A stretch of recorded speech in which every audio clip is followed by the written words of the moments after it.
All right, so this is a Cajun crock pot chili. A tablespoon of olive oil in there. In the crock pot. So I'm gonna dump that in there. I'm gonna dump that in.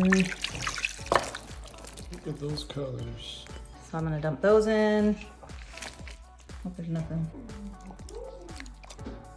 That adds that Cajun flavor. Get some cumin in there. So that's everything for the crock pot.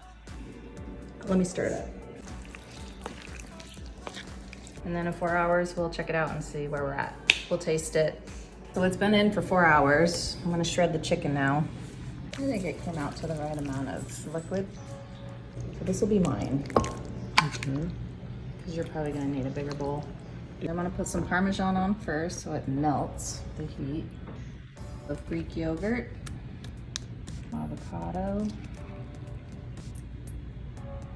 some green onion, cilantro, lime.